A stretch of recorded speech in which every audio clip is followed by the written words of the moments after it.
Good day, everyone. Welcome back to our while loops in Python. So, I hope you're still with me so that we can continue with our discussion. And this tutorial, the topics that I'll be including will be about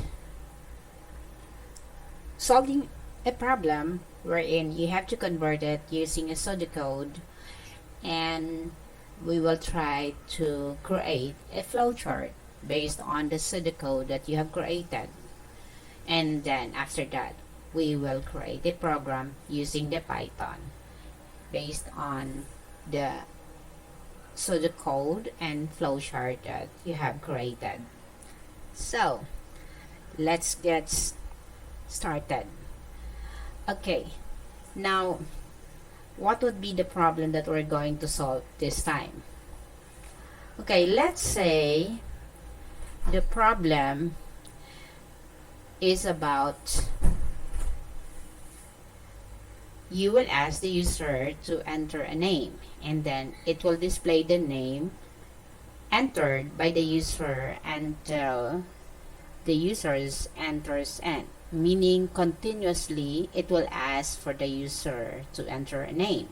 So once the user type the word end, the program will display end of program, and then it will terminate or stop running the program. You can just add some design how you're going to display the end of program.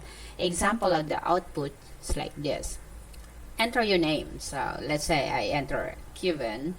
Then once I enter the name Kevin, it is supposed to be stored into our variable called user input. Now what happened here, it will display like this: hi Kevin. Now the loop will continue to ask, and if ever I type the enter end, when it asks enter your name, instead of writing a name, I entered here the word end. So what will happen, it will display another program. So if we're going to analyze this concept, this logic, how are we going to do that? First, let's create a pseudocode for this. So what is this pseudocode? That is the step-by-step instruction on solving a problem.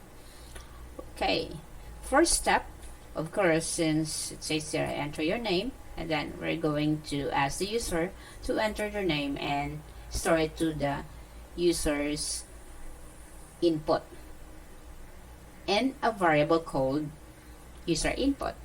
Okay, so that's the first step. Second step, we're going to determine whether the value of the user input, which is coming from the user, whatever the name they entered, if it is not equal to end, it will again so this is the condition. When the condition is not equal to end, as you can see here, since the user entered Kevin, it will print the greeting message hi, followed by the user's name, which is the Kevin being entered. Now it will repeat the process. As you can see, enter your name, it will continue to ask. Then if user's input is equal to end, just like this, wherein the user type end, it will print the message end of program. Then end of program. So what about the output we're in? We don't type the end word yet. Example here, enter your name, Kevin, then it will input it or store into the variable called user input, then extract the name, then ask again, enter your name, John, So on this part, check since it is not equal to end, I type here John. It will print now the word hi John. So it will continue to ask again. It will repeat the process. Enter your name. Since this time I type the word end. Okay. So for this case, it will end program. That's end program. So we have created now the pseudocode, and we were able to analyze how does it work. Okay, simple as that. How about creating the flowchart? Okay, so for that case, since we will be creating the flowchart, I'm going to use the draw.io. So just go in here, draw.io, or you can use any tools for creating a flowchart. Then press this one, draw.io. You have just to wait and create a new diagram. For this time, I'm gonna save this as a while loop.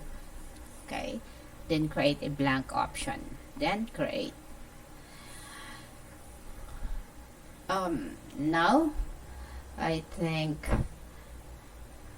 I will not choose any drive for now. I will not save it. Okay, let me do it again. Sorry about that. Create. Hold on. Instead of creating it using diagram, I will try to do it different way because I want to download it. Okay, later I will download it using a drive. Alright, so I will try to introduce you the use of this draw.io, and the draw.io automatically it will redirect you here, because right now as you can see I canceled the string in my Google Drive because I just want to download it through my computer. A while ago when I typed draw.io, it will be redirected to the diagrams.net. Now here on the left side there are different types of shapes. Okay, now there is also a portion here like a flowchart, and there is an okay, so we have to use the symbols. For this it can be terminator, or it can be also used as start. We have to use this first as a start because in every flowchart there is what we call the end. There is a start and there is also an end. Okay, although you can also use this one, but for this I'll be using this one. Okay, let me, okay, you can just adjust this one like that. And now type here the word start. Okay, so this is the very basic one that you need to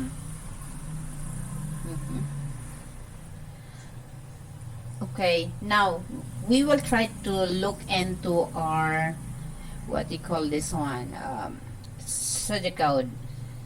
Ask the user to enter their name and store the user's input and a variable called user input. Actually we can break out because what happened here, we try to combine the saving of file and as well as the asking the user to enter value. We can actually split this one through a flowchart.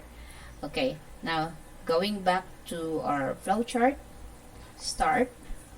Since we will be asking the user to enter, in Python you can just directly assign a variables, then ask the user to enter. Unlike in other programming languages, you still have to declare that it should be string or it's a character. I mean, you have to indicate the data type. Since we're using a Python, then I can just use directly this symbol, the data. So this symbol, which is the parallelogram, this can be used when you want the user to enter, or if you want to display or print something, you can use this symbol. For now, since we're asking the user to enter, then ask. Okay, ask, or you can say read the user's input. Okay, it means, or you can say, what does it mean by this one? Read the user's input. Okay, now for this case, since we're asking the user to enter, or you can say enter name, it can be that way as well. Enter user's name. So for this shape, it means you're asking the user to enter the user's name. The next step, since we will try to store into our variable, then we can use the symbol. For the meantime, I'll just introduce to you the basic symbols. Okay. The process. Okay, this process symbol using a rectangle. I think this is not clearly rectangle. We will just use the other rectangle. Okay, this one. Rectangle symbol. Okay, this one is better. Because in flowcharting, when we use the rectangle symbol, it means that it's actually a what they call this one, processing, and it also include calculation or anything that will not ask something to enter or display. It's more on the processing or calculating. Now I will try to adjust the okay, sorry.